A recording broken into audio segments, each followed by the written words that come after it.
take me back to when you had this life scan done and just kind of what that process was like. So for years, we always had as a part of our job here at the fire department an annual physical, and it was always a general occupational style physical. The fire chief, though, advocated hard for us to get what was called a life scan physical.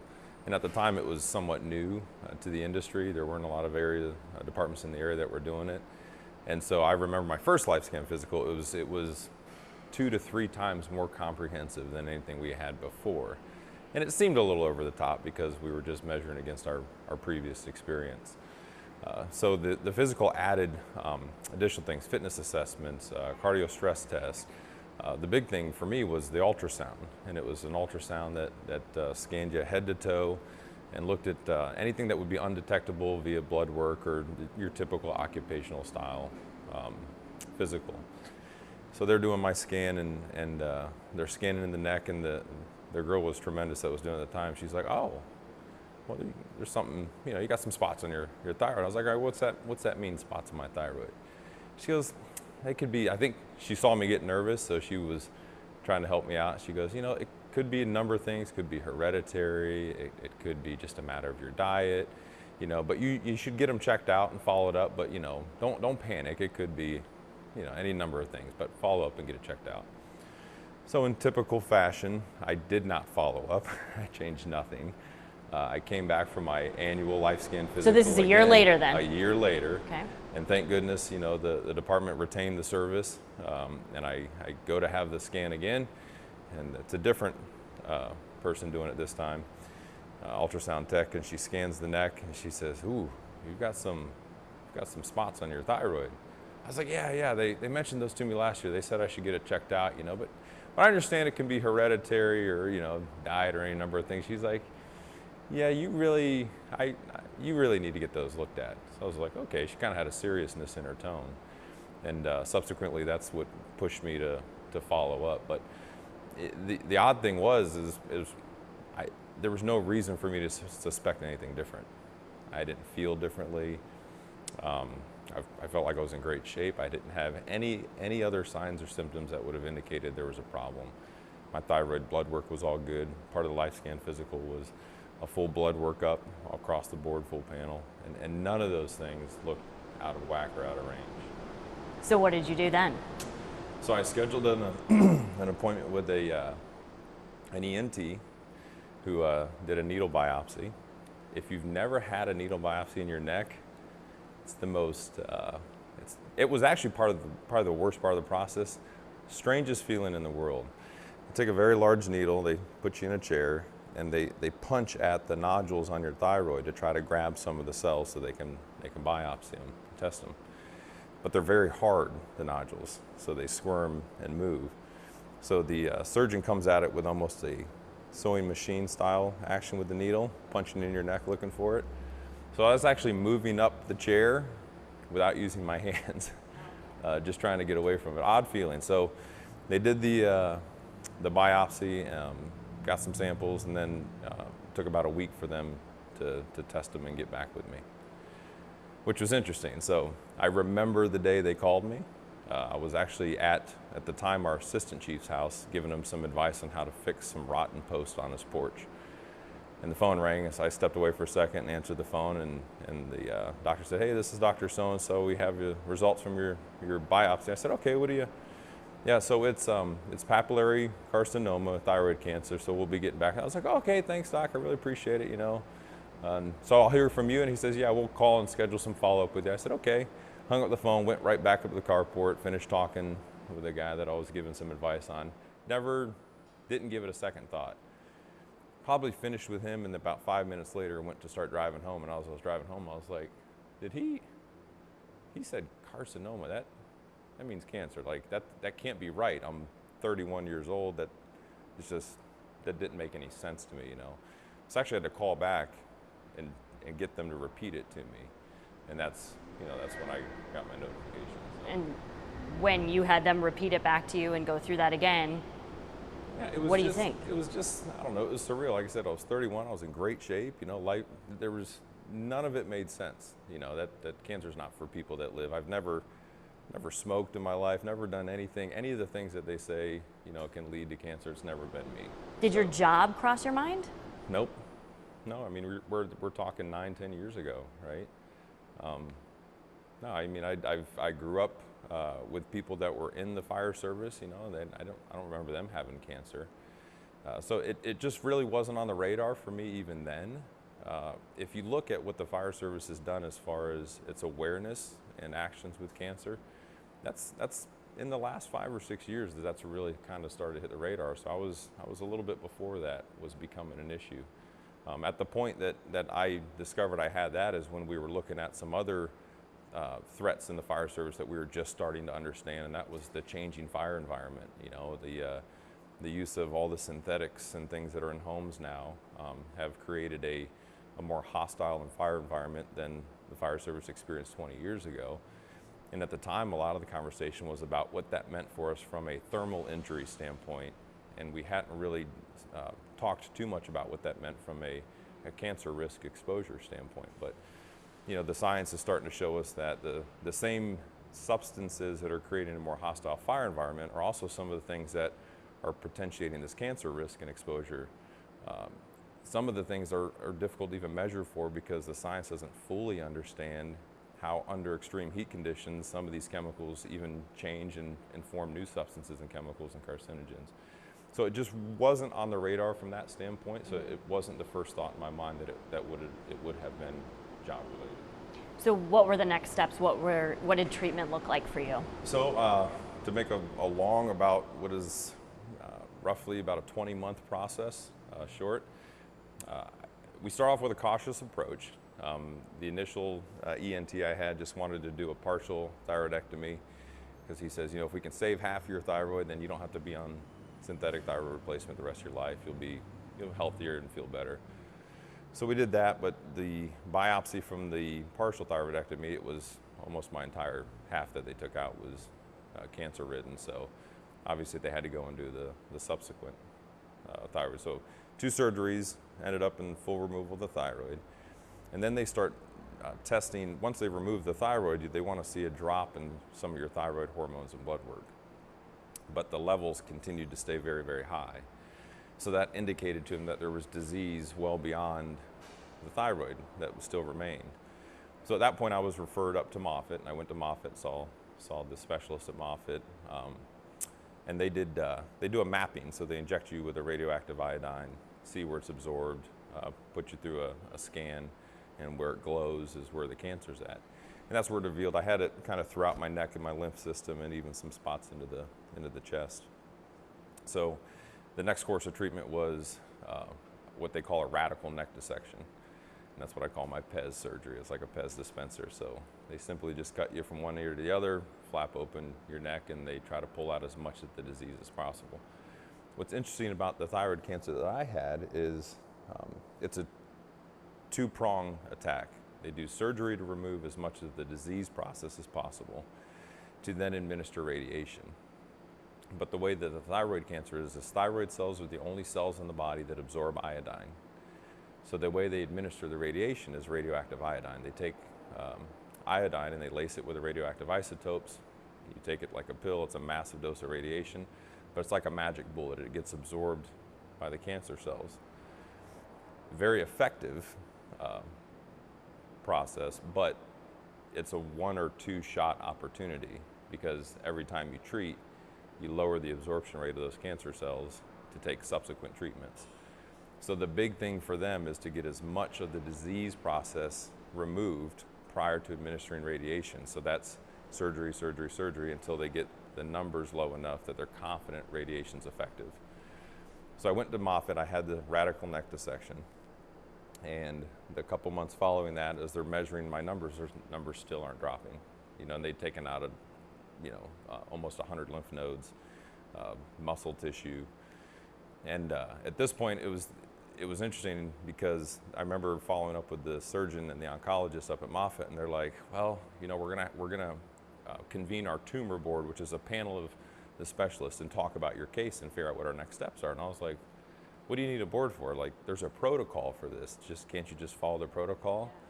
It's like, well, yes, but since we still haven't reduced your levels enough with surgery, we're concerned that the usual protocol process will work. So we're not sure if maybe we want to go ahead and try a round of radiation, even though your numbers are higher than we would want them to be, see where that gets us, and then maybe revisit surgery.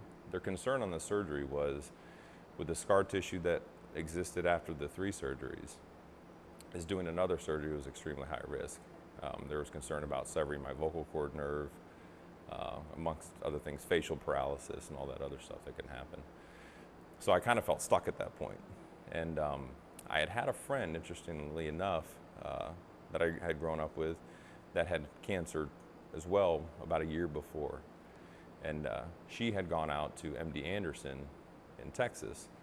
So when Moffitt was saying, you know, we're going to have to look at your case a little differently because this isn't really marching along how we'd expect, I got in touch with her and I said, hey, how was your experience at MD Anderson? And talked to her for extensively, some length.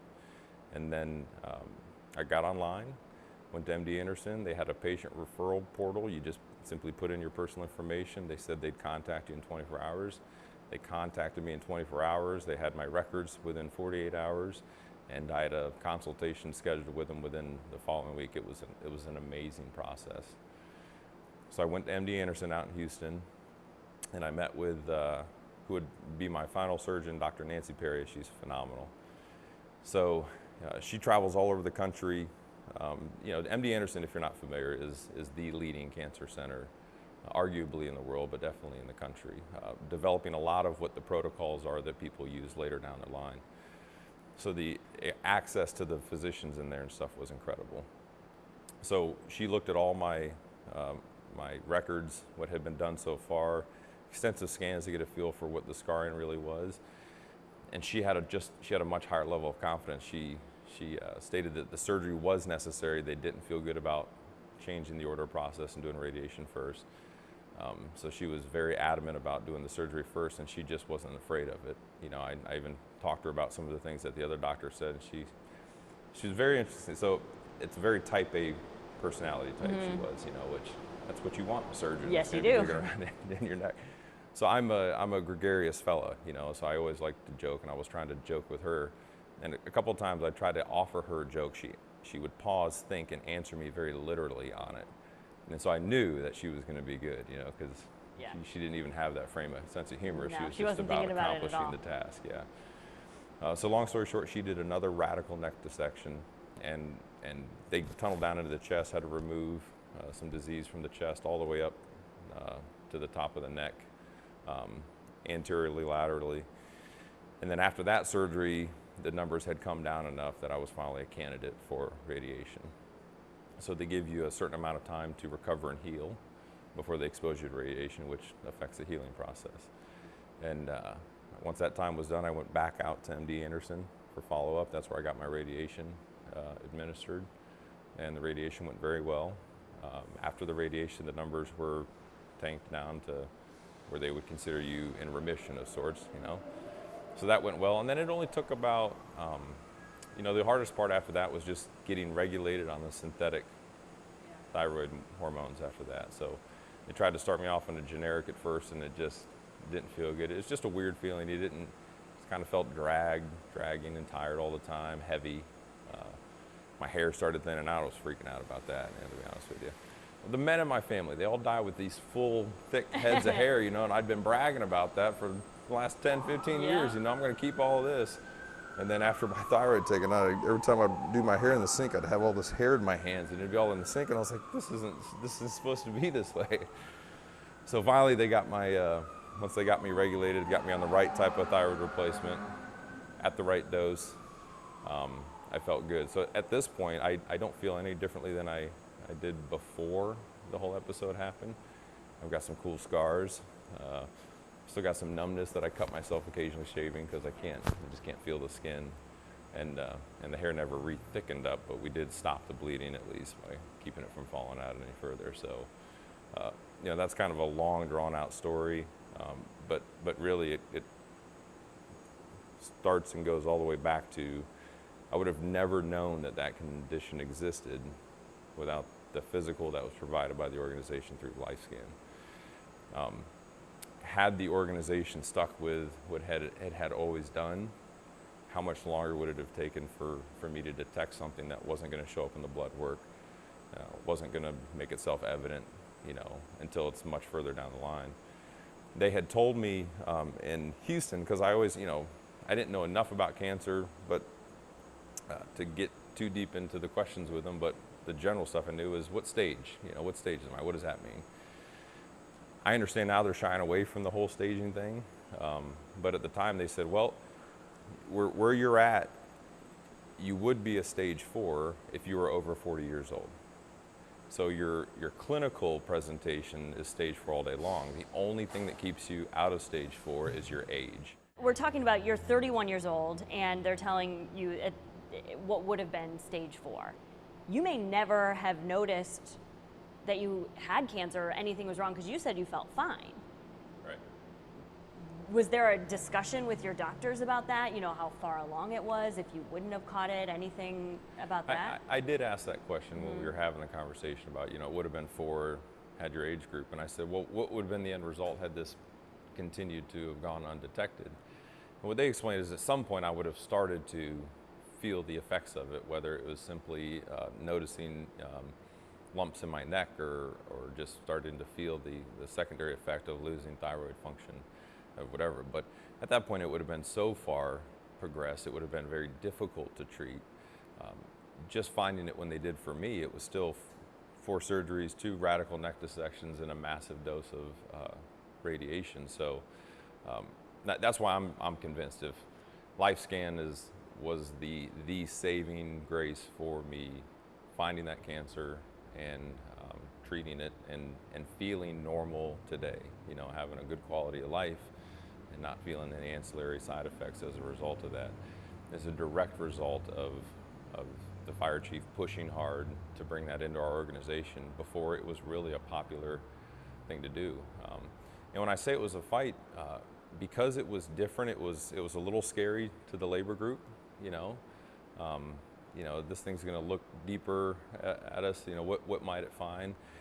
But it was also, it required a commitment from the city because it was more expensive, so we're talking about increasing our costs in a fiscally tight time. But the position the department took, the fire chief took, is our people are our most important investment. They're worth the extra money to put into that. Like, for me personally, that's been worth every penny, and that was the difference. The other physical, I would not have found it in time where I could have had the type of recovery that I had now. Yeah. I mean, you're 31 when this is happening, so what's going on in your life besides you're working, you're a firefighter? What else is happening? Are you married? Are you all of those things? Just married and working and pursuing a career, trying to advance in the organization. At the time, I was an officer, a lieutenant in the training division. I was working on some new programs for the department. Busy. I was working Monday through Friday, 8 to 5 anyways. Got nieces and nephews and obviously parents that are looking after, their parents are starting to get old at that point. So there's, life rolls on, and you just don't stop and take stock of all the things that are important when things are just going on cruise control. And that's what it was. It's cruise control. I'm 31 years old.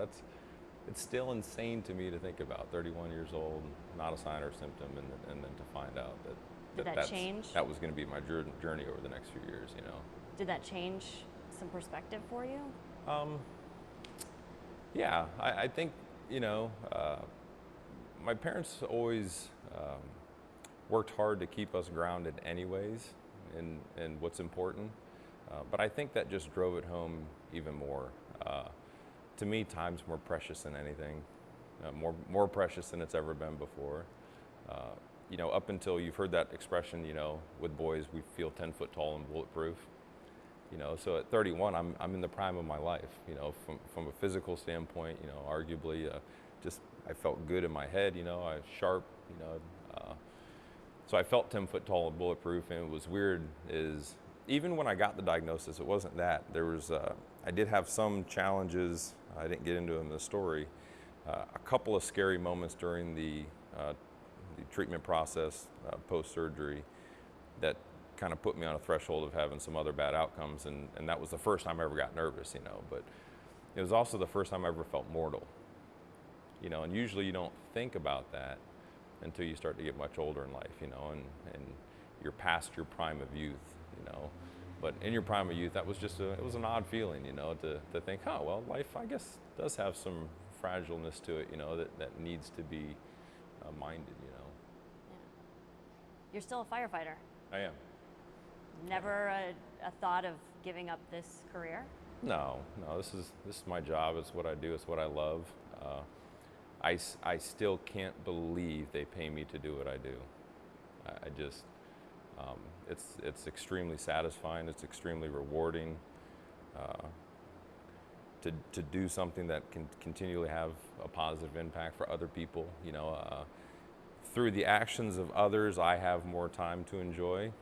And what the fire service provides is through the action of others, people can have more time to enjoy. And I mean, what else am I going to do? That's what better thing could I do? So I love it. I would have never shied away from it after that. I got smarter about it, but I would never have shied away from it. So coming up, again, this is before we really started to get smart to the carcinogens and really dig in on it. Being dirty and being grungy and being stained and having a real dirty helmet was a badge of honor, and I was one of the worst offenders. I worked at a house that had more fire load than most, so we went to fires regularly, and the darker and blacker we could make our helmets, the more, respect you have. It was a badge of honor type of thing, right? I didn't like getting my gear washed. I would take it when I knew it was my turn to get it washed, because it always came back a little stiffer than it was when it left, it didn't smell like smoke anymore, and we love the smell of smoke, So I never realized what I was exposing myself to, though, being that way. I can remember being on vehicle crashes and it raining and black mud kind of running down my face in the run of a vehicle crash as it's washing off the soot on my helmet from the fire the shift before, and not thinking a thing of it, just wiping it off with a napkin, and tossing it away. So when I say got smarter, after that experience, and that was close to, as again, the fire service really started to wake up to the risk of carcinogens and exposures, that cool, dark, black burn helmet wasn't so cool anymore to me, In fact, I don't even traditionally, the chief officers will hang their helmets as they progress through the ranks in their office. I haven't put mine on the wall yet because I don't want to. I'm embarrassed by them, because they're black and they're burnt up, and they're everything that's contrary to the message and the culture we're trying to establish in the fire service anymore. We want our men and women to be proud of having clean gear, safe gear, decontaminated gear and equipment. So that really did shift my mindset, my mental model, so to speak, about what was important and where credibility came from. And we really tried to focus on establishing that the courage, and the bravery lies in looking different outside of maybe what the culture was for everybody's long-term health and wellness. So it's on your mind, just in a different way. Yeah, it is. It's about always taking a position and setting an example and an expectation that people don't make the mistakes we made when we were uninformed, because we just have no excuse at this point. We understand what the risks are, and we have to do everything possible to mitigate those risks. And the organization's working hard on that. We're currently working to get everybody into 2 sets of gear that allow us to always make sure that they have a clean, decontaminated set. But in the meantime, we've established decontamination processes and provided equipment so that right after an exposure to these carcinogens, as the crews doff their protective ensemble, they go through a decontamination process, which really lowers their exposure to the things that are on the equipment. And then that gear comes and gets laundered and returned to them, so now it's completely decontaminated.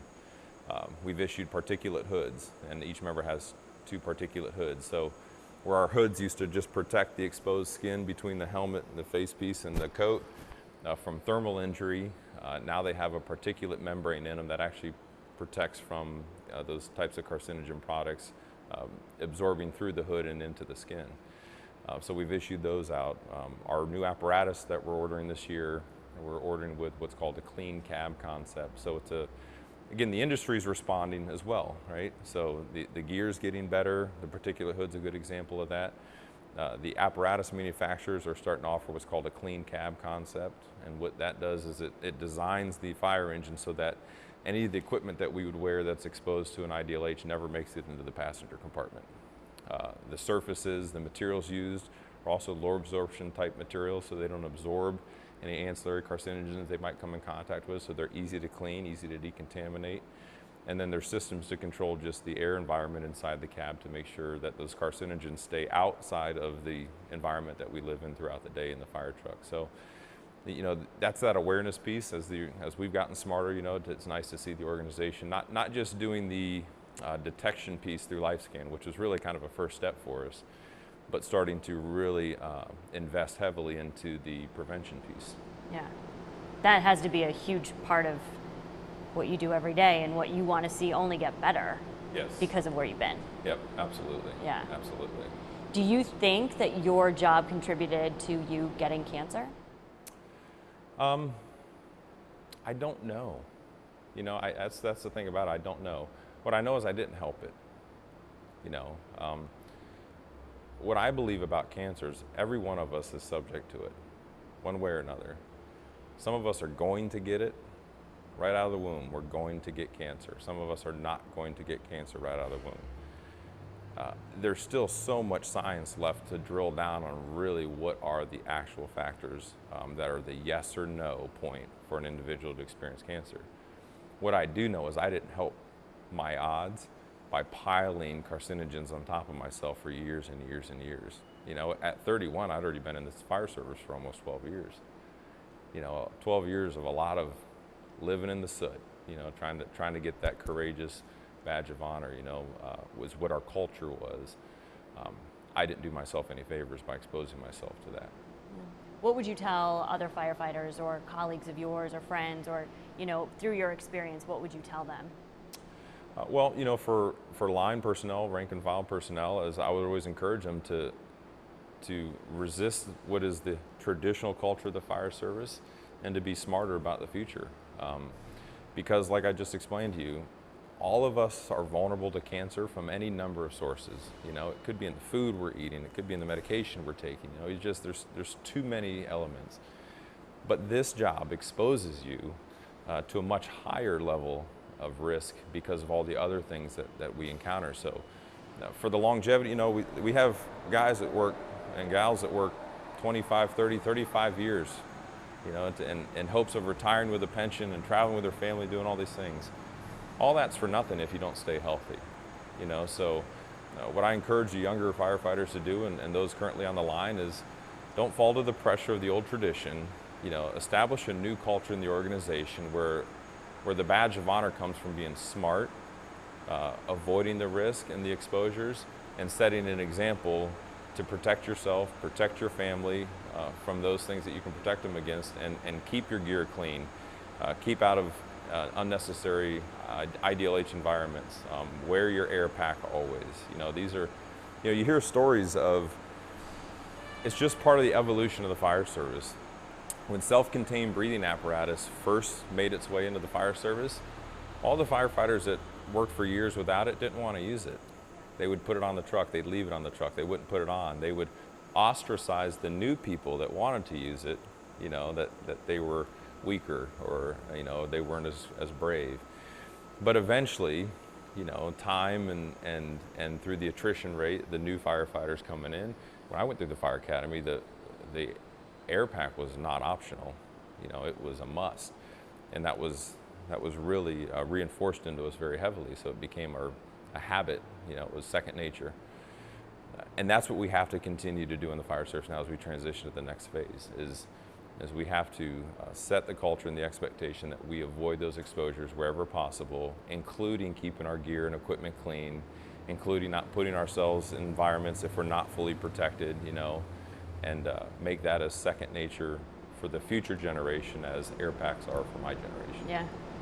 The bill that just passed this year and became law on July 1st, it was a long kind of fight to finally make that happen. What do you think about that? I think it's great. Anything that adds a benefit, especially to care for people when they have a medical condition, firefighters, you know, as they experience a higher level of exposure, a higher level of risk, that's excellent. I think perhaps what is more difficult to measure is the intangible benefit of the law, which is the continued spotlight that it shines on the need to improve our prevention efforts of those exposures and risk, and to continue to keep that kind of in a spotlight of efforts, because really that puts pressure again on the industry to continue to respond with protective equipment. It puts pressure on the culture of the fire service to continue to change our habits and behaviors so that we fully leverage the tools and the science that's being developed to protect us. And then it puts everybody from the people that write the checks, establish the budgets, on the same page that this is something important that we need to address. I feel very fortunate being in the city of St. Petersburg because they have been very responsive. And you can see that with the investment in the clean cabs. That's a significant financial investment that they're doing moving forward. The significant investment in the extra set of gear, the particulate hoods, the significant investment in going to LifeScan. But that'll help other agencies continue to kind of get all the players on the same page moving forward. So it's absolutely an excellent thing. Very happy to see that passed. We focused on the detection piece through the LifeScan physicals, and all of our efforts now on the prevention piece. It's like everything else we do. We want to, we have great medical insurance. If our firefighters get injured, we're gonna give them the appropriate care to make them. But our preference is nobody gets injured, everybody stays healthy. That's a lot of what we're doing on our mental wellness now. Is we want to prevent people from ever experiencing the heartache that comes with any type of mental or physical breakdown as a result of this job. So the prevention piece is huge. Just, it's what we do. We're in the fire mitigation business, so we do respond to fires when they occur, but the best thing we've done for the communities we serve over the last 3 decades is prevention. Is educating the public on how to keep themselves safe so we never have to go and answer. We joke that we're probably one of the few industries that is continually trying to put ourselves out of business, because really for us, success comes when nobody ever has to dial 911 for our services anymore. And we really, that to the legislation that passed, that's really our ultimate goal as well. It's great that it's there. It's great that it puts everybody on the same page. It continues to bring attention to the issue, but we would love for us to never have to need it. Yeah. It's kind of like what you're doing now, how the cycle's changing. You're trying to prevent anyone from getting sick by doing all the things. Yep, exactly right.